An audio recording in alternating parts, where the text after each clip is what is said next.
what does all that have to do with Trinity House? It has, I think, everything to do with Trinity House, because forever and Soren and the people who work at Trinity House, who benefit from it, who guide it on its board, who support it, this is a vocational enterprise.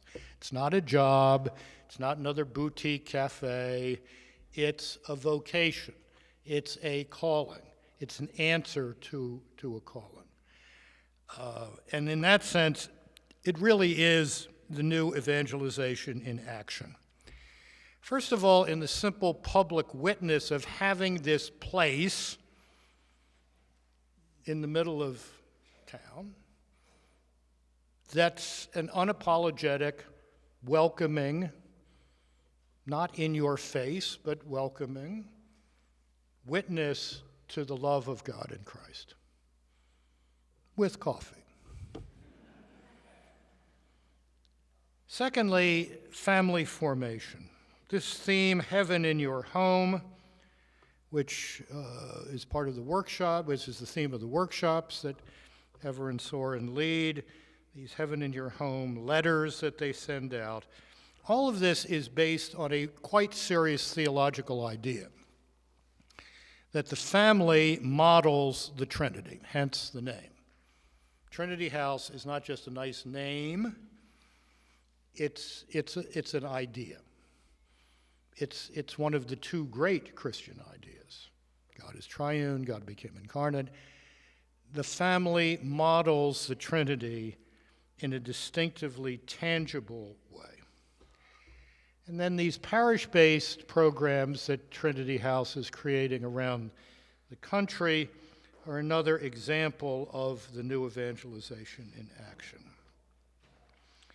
All of this is in aid of growing the church. We're not here to just preserve this thing. Trinity House does not believe in what some less than fully catechized dioceses call managed decline. We don't do managed decline. We do growth. We do growth because that's our baptismal obligation, and that is, as Mike Ortner suggested, this is terribly important for the country and not just the church. My dear friend Richard John Newhouse used to say that politics is downstream from culture. Politics is a reflection of culture. If the politics is rancid, which I think is a reasonably fair description of our public life right now, that's because there are deep cultural problems. And at the heart of those cultural problems is the erosion of the family.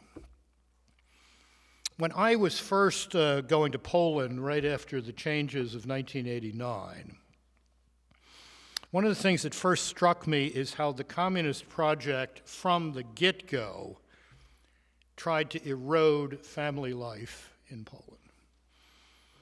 And the great example of this was this new town built outside of Krakow called Nowa Huta, a steel milling town, the first human settlement in 1,000 years of Polish history, deliberately built without a church. But the key were these apartment blocks. They were huge, long apartment blocks with very small apartments. They deliberately discouraged large families.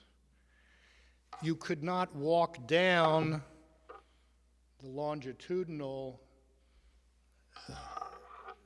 space of the apartment block from the apartment on the far left to the apartment on the far right. You had to go down, go out, walk across, go up, so the secret police could see who's meeting with whom.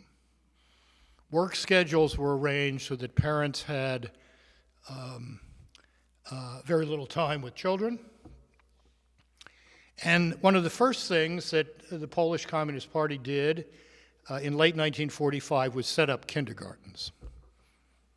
So we're going to construct new Soviet man from 3 years old up. Okay, a deliberate assault on the family. Now, that was certainly very much John Paul II's experience as a pastor, It's why he created the first family institute for studies of marriage and family life and the history of the church in Poland when he was the Archbishop of Krakow. That's why he gave so much attention to the family as Pope, because he knew that the erosion of the family would lead to the erosion of culture, which would lead to the erosion of public life, which would lead to chains of one sort or another. Now, challenges we face today are not quite the same. They're more subtle and perhaps all the more dangerous because of that. I mean, the communist system in Poland was so overtly brutal that it was easy to understand what was going on and easy to hate. One of my favorite lines in 900 pages of Witness to Hope is this coal miner outside of Katowice in Silesia during the Pope's first visit to Poland in June 1979, and a reporter asks him, "Why are you here?" And the guy says, "To praise the Mother of God and to spite those bastards," meaning the authorities, okay? That was easy to see and hate and then resist. It's a lot different today.